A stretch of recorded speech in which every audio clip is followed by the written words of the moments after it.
everyone. Good morning. I'm Hannah. I'm Joe. I'm Michaela. I'm Sarah. I'm Connor. And we are Tilt Factor. Have you ever used a cooler that you know is filled with liquid, but nothing will come out? As athletes, we've encountered a problem with Gatorade coolers such as the ones used at Barrington High School.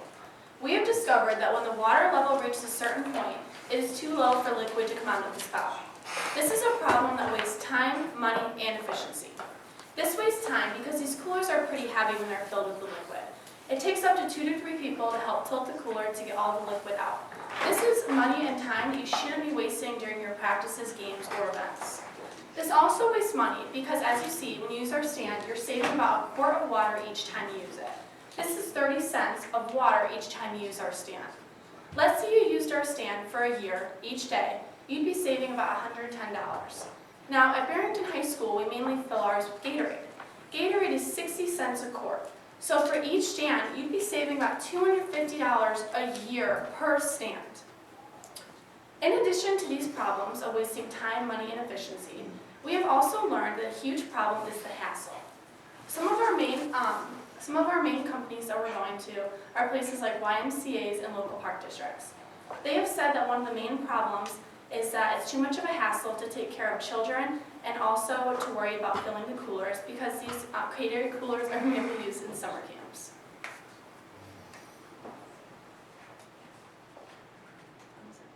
Our solution is a stand that automatically tilts the cooler forward so all the water can get out of the spout.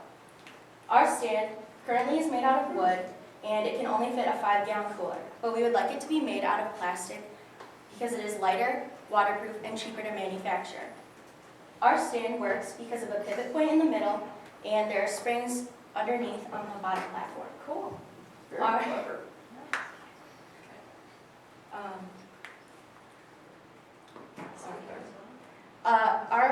Our stand has a cutout for a cup and pegs in the front and back to ensure the cooler won't fall off. Our stand efficiently gets out that extra quart of water, leaving only about a tablespoon left over. We initially were targeting YMCA's, park districts, high schools, and other athletic facilities with these coolers. But we found that many of these places did not have the funds to purchase extra equipment, so they only valued our product at around $15. We did find, though, through interviewing these places, that 82% of them have the problem and that 79% of them want a solution. So, we are now going to target service clubs like Lions Club, Rotary, and Kiwanis. These service clubs will purchase our product in bulk and distribute them to these different athletic facilities. To get them to purchase our product, we'll introduce the idea of branding and advertisements. These service clubs can go to local businesses and get them to put their logo on the side of our stand since they will be placed in different athletic events. We would like to charge around $40 for each stand, but we still want to interview more service clubs to see how much they value our product. Currently, our TAM, or our total addressable market, is at about 77 million, based off the fact that if service clubs bought as many stands that they would need for every single club in the world, around the world, in the country, that's how much that we'd be able to get from that.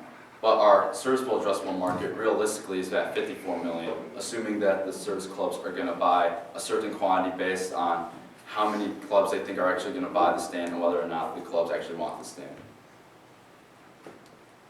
So, as Sarah said, our price is going to be at about $40. Originally, the clubs did say they wanted it cheaper, but now because we are targeting the service clubs to sell to, our growth we have a much higher price because they can afford more and we can sell it in bulk, of which we can sell more, and then they get a good, because they can advertise, they make more money out of it as well, so therefore we can sell more.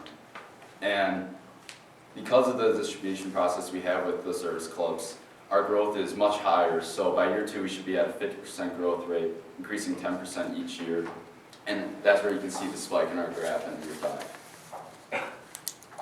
So currently our COGS is at about $21. It takes about, right now, $15 to manufacture the actual stand, and then from our research we found that the shipping, labeling, packaging, all that's going to be about $6. And right now our SG&A would be at about $420 a year for year 1, $5,420 for years 2 and 3, then $10,420 for years 4 and 5. The reason it's increasing mainly is because we will begin taking a salary in year 2 at $5,000, and then years 4 and 5 will be taking a salary of $10,000. But our main constant cost throughout these first 5 years is going to be the storage for the stands.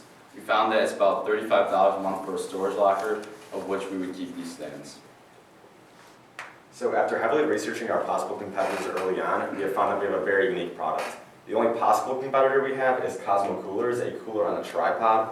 However, this product still does not solve our problem because it does not release all the excess water at the bottom.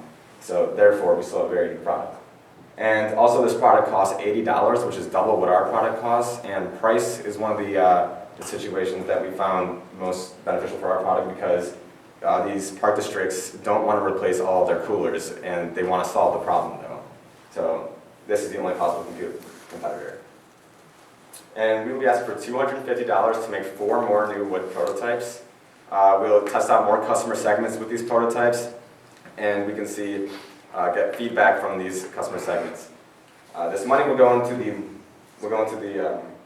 the labor and the materials that go into making this product, as well as sending it out to these companies and getting in touch with them.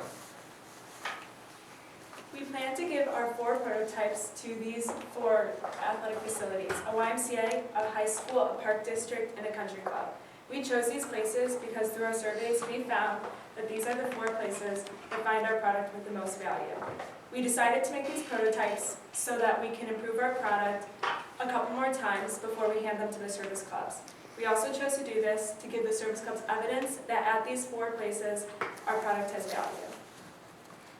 And we do have a website, here's the home screen, but we will not be asking any money for that because we made it on a free Weebly platform.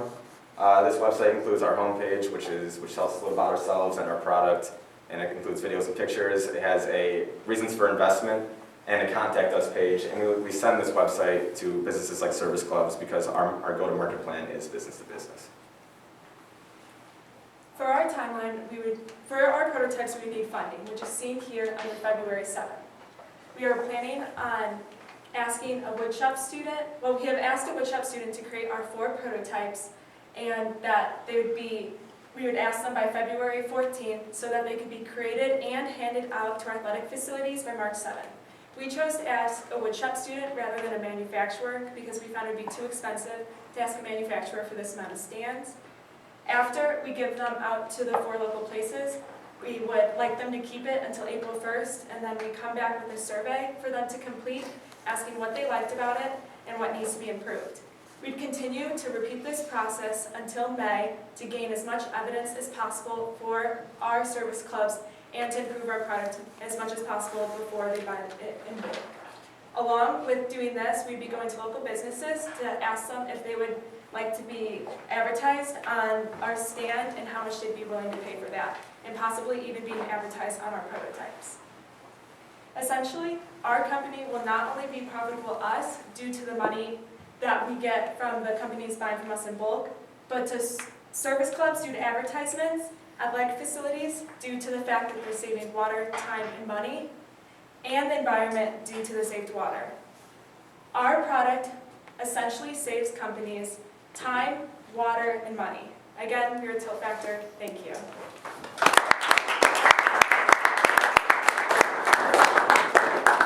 Who made the first one? Woodshop student. Okay, do you think that you guys can make that yourself and therefore make a lot more of them than 4 for $250? Well, I helped the woodshop student because it was my friend, and I think we would be able to do it. It's just we don't have the certain saws and supplies that he had, unless we go to the woodshop ourselves, Okay. but still it'd be more efficient to just have a woodshop do it. Okay, how much of the cost is labor? Because you're making 4 of them, so that means they're like $60-some each. I think we got a quote for the materials would be around $50 to $70, and then the labor would be the rest, so like $100. Are you going to use wood? For the prototypes, yes. And then we hope to eventually make it to plastic once we get our word Yeah, I out. was gonna say, I mean, I'm not to criticize the prototype, but I guarantee you those pegs are gonna be broken within a very short period of Yeah. time. And it's not waterproof either, so. I'm curious as to your marketing strategy. What do service clubs do?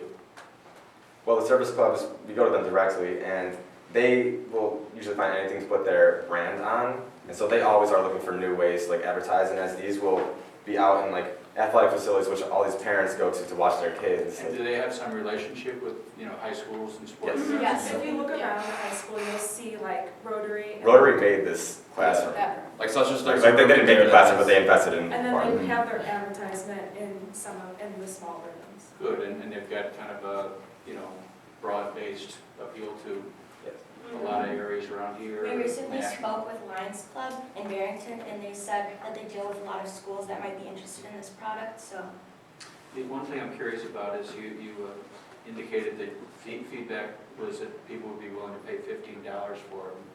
Quickly it went from 15 to 40 to the social, the service clubs. And then the service clubs are going to give these away or sell them? It's up to the service clubs. Many service clubs like donate rooms, like how that room was donated. So they could donate these stands and still make money off of it. Because for example, if they have maybe one logo on it and the company pays, or the business pays $100 a year, they're already making money off of our stand with just one logo. I think the logo's a great idea. The other thing I'd say to you is, for prototypes, find the cheapest possible source you can, but I manufacture stuff, and looking at that, somebody could produce that in mass for very little amount of money, so you should really talk to a manufacturer in the long run, because that's simple.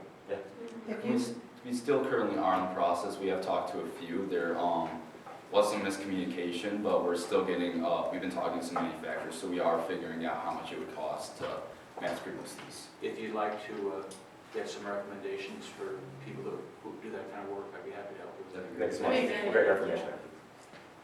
Have you, I know you haven't had the legal part of the class, right? This is an unfair question in that sense. But I do see potential for patenting to design. So one of the things you need to do is to look, because if there aren't any competitors, which is very appealing to me, that you couldn't find anybody with that, you would want to protect this somehow, provisional patenting, that you will learn in the second half. So I don't know how much money you need to fund. You might want to get some funding for that. Because if you do have it patented, and you can get the plastic version, down to a much lower cost, and then you have branding opportunities, I think you've got a really cool, potential scalable. After the MVP, right? After the MVP, Yeah, but. so maybe this is but- at the end of the year, what you're Yeah. talking to us about. Yeah, but I just want to bring up the competitive factor early on in a startup. I mean, if you really are designing something new, you want to protect this design. I agree. If you're having 4 of these prototypes, would it make sense to have, maybe look at 4 different ones and tweaking it, maybe having different size pegs in one, or maybe a Right. 2-piece, something that would save on storage expenses if you had a lot of them? We could definitely do that. Something like that, maybe prototype slightly different versions of it. Sure. to see if there's- Yeah, currently our prototype only fits a 5-gallon cooler, so we could possibly try a 10-gallon cooler one, just because different athletic facilities have different sizes. Who actually did the design of that? I did. Very cool. Good. I You applaud want you to for that. protect that, yeah. Question though, and I'd like to build on Ryan's questions regarding your customer segmentation. I'm curious as to why you went after service clubs rather than the athletic booster clubs behind every single team, at least in this high school. Every single one has a different booster club. Who would think nothing of donating $40 to buy one of those? Yeah, see, after talking with our mentor, actually, he kind of gave us the idea of service clubs and how they might be our potential in buying them in bulk. Originally, we were just going to go to athletic facility and like Park Street. But Just a question, how many of you guys play on sports in this school? Okay, each one of you has got access to a different athletic booster club than the other one. Cross country is different than track, football is different than baseball, sophomore baseball is different than varsity baseball. Each one of those is a potential MVP, so that actually Mr. Miles' point about using these funds to build as many of these as you can, you could demonstrate, hopefully, traction with at least a dozen of these clubs like right now. Well, wouldn't it the advertiser be a function of where this is placed? So if it's at a country club, Titleist might be the people that want to write. If it's at a school, it might be the booster club. If it's at, that's very true. So I think you're gonna have to, in your MVP, try to figure out who would like product placement or who would like recognition depending upon the type of facility you have. But the concept of selling advertising on it is really, really smart. Great. Sharon, have you Excellent actually, idea. have you actually validated that, you put a cooler on top of it? Yeah, Validated that's that? how we know the quart of water goes down to a tablespoon. Great. I'll tell you And, what, yeah, in our website, we have a video. I think it's gonna advertise itself. I think you get it installed in a couple of places and anybody using it's gonna say, hey, that's really cool. Absolutely, You should do it. absolutely. The other thing you should do on every one that you give away is put your website on there. If you want one of these, go to my website and see what type of traffic you get. And then you can say, hey, we're out of stock, or we don't have them, or. Do you have to give them away? I mean, is there any reason why We you can start couldn't at selling least them. cover your costs on this? Yeah, we could start Good selling. job, Margaret. Just a Yeah. question, just. Yeah. I know we It's talked good about that value. with Hogs, how we could possibly, at the end of the 3 weeks of them trying it out, they could purchase it. But we don't Okay, know nice. if the wood is appealing to them so far, just because it's not waterproof and it's a little heavier than what plastic would be. I would take a little extra money, and it won't be any money, it'll just be you guys working a little harder. I would paint them. Yeah. Good call, yeah. I mean, it cleans it up, it looks a lot better. Do it in some really bright, color that feels waterproofy looking, shiny. It's really not waterproof, but But you can get spray paint that is water resistant, so yeah, Absolutely. good call. Well, and to go back to what you said about service clubs, the nice thing about going to service clubs rather than boosters is that they're on a national level and not individual, so we could give it to them and they could distribute to the individual Well, places. let's ask a member of a service club, Mr. Howard. What do you think as someone from Lions Service Club? Not to put you on the spot or anything. I think they would look at something like that as not like a cost value of that, but as very cost-effective advertising. So I don't, So I I guess guess- it's a good channel. It's Yeah. cost-effective for them. And a good thing you guys could also do if you didn't want to just give the stands away for free, like after purchasing them, is maybe you guys purchase them for the $40 and then sell them to the park districts for the $15, but take into account that you're getting advertising on the sides and the local companies to get advertising on the sides as well. I think having that, just the placement of where those are usually placed on a regular basis, usually on a bench or wherever, and people behind it seeing it, and people using it. Yeah, like at Barrington, you have the possibility of like 2,000 people watching a game. But totally applaud your creativity and the chutzpah to actually put it together, because we bring other schools to come visit and talk to you guys. Every single teacher that has come in here is like, who is that team that's come up with that? They absolutely loved the way you connected with that. the other, besides painting it, for a little bit of cost, come up with a sticker that, with your website on it, and if you paint it and put your sticker in it on cool places, it will actually kind of look a little bit more like a finished product. Yeah. And I really want to, I think the way these are going to sell is somebody sees it, and they go, God, that's a good idea, I need to get one. Or I'd like to see that, and if they have the website on there, they can figure that. Especially if they're plastic and stackable and easy to set aside until they're needed. And I would invest a little of personal time into the logo. I wouldn't use that igloo or whatever because that's already a branded item. I would do something illustrative that's, symbolic, suggestive of that, and maybe clean up your logo and put it in a sticker format that can go on right on the front of every one of those. Yeah. Beautiful. Thank you, guys.